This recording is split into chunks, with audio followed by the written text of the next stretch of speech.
அருமைக்குரிய நண்பர்களே, உங்கள் அனைவருக்கும் என்னுடைய அன்பான வணக்கங்கள். நாம் எத்தனையோ செய்திகளை நம்முடைய சிந்தனையில் போட்டு குழப்பிக் கொண்டிருக்கிறோம். எத்தனையோ புது புது சிந்தனைகளை நாம் சிந்தித்து அதன் வழியாக பல படைப்புகளையும் படைத்துக் கொண்டிருக்கிறோம். நடைமுறை செய்திகள், நாம் பார்க்கிற சம்பவங்கள், அரசியல் செய்திகள், கேளிக்கை செய்திகள், இவை எல்லாம் நமது மூளையை இன்றைக்கு ஆண்டு கொண்டிருக்கின்றன. அதது பங்குக்கு நம்மளது மூளையை பங்கு வைத்துக் கொண்டிருக்கின்றன. ஆனால் இந்த உலகத்தை வென்ற செய்தி ஒன்று இப்போது நடந்திருக்கிறது. அதன் தலையாய நாயகர்களாக சுனிதா வில்லியம்ஸ், புட்ஸ் வில்மோர் அவர்கள் இருக்கிறார்கள். விஞ்ஞானிகள், விண்வெளியை ஆய்வு செய்வதற்கு விண்வெளிக்கு அனுப்பப்பட்டவர்கள். ஸ்டார் லைனர் என்கிற விண்கலத்தின் மூலம் விண்வெளி பயணத்துக்கு அனுப்பப்பட்டு ISS என்கிற விண்வெளி ஆய்வு நிலையத்தில் விடப்பட்டு 8 நாள் ஆய்வுக்காக தங்கியிருந்தவர்கள், ஆய்வு முடித்தவர்களை அழைத்து வருவதற்காக இருந்த ஸ்டார் லைனர் பழுதடைந்ததற்கு பிறகு அவர்களை எப்படி பூமிக்கு அழைத்து வருவது என்று திட்டமிட்டு இன்னொரு விண்கலத்தை பூமிக்கு அனுப்பி விண்வெளிக்கு அனுப்பி அவரை அழைத்து வர செய்திருக்கிறார்கள்.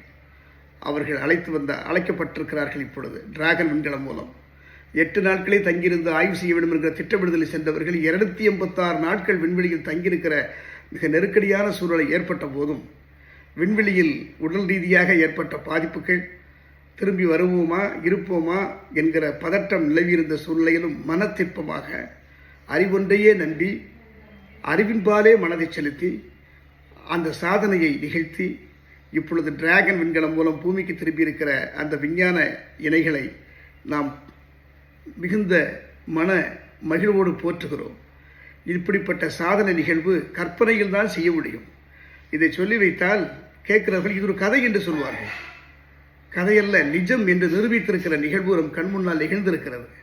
நிலவிலே மனிதன் கால் வைத்தான் என்கிற செய்தியை சொல்லுகிற போது, ஈஸ்வரன் தலையில் இருக்கிற நிலவில் எப்படி கால் வைக்க முடியும், பொய் சொல்லுகிறார்கள் என்று பிதற்றிக் கொண்டிருந்தவர்கள் எல்லாம் இருந்தார்கள் இந்த நாட்டில்.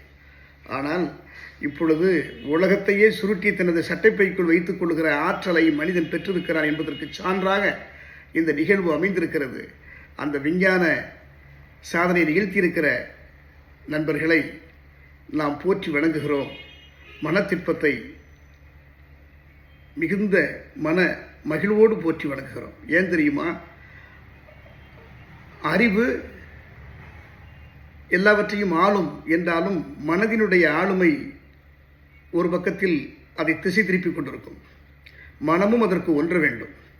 மனத்திற்பம் இல்லாவிட்டால் 286 நாட்களும் விண்வெளியிலிருந்து பூமிக்கு பயணிக்கிற அந்த நாட்களும் அவர்களுக்கு எவ்வளவு பேராபத்தான சூழலை மனதுக்குள் அலையடித்துக் கொண்டிருக்கும் என்று நாம் உணர்ந்து கொள்ள வேண்டும். அப்படிப்பட்ட சூழ்நிலையை சமாளித்து வெற்றி பெற்றிருக்கிற அந்த நபர்களை நாம் போற்றாமல் இருக்க முடியாது. அவர்கள் இந்த உலகத்தின் சாதனை மனிதர்களாக நம் கண் முன்னால் தெரிகிறார்கள். நான் பலமானவன், என்னிடத்தில் மோதாதே என்று மலை சொன்னது. நான் பலகீனமானவனாக இருக்கலாம், ஆனால் மோதிக்கொண்டே தான் இருப்பேன் என்று அலை சொன்னது. அலையின் ஓயாத மோதுதலில் மலை தகர்ந்து விட்டது. ஓயாத மோதுதல், விடாமுயற்சி, ஊக்கமான முயற்சியின் காரணமாக எத்தகைய சாதனையை பெற்றுவிடலாம். தெய்வத்தால் ஆகாதனின் முயற்சி தன் மெய் வருத்த கூலி தரும் என்கிறது திருக்குறள்.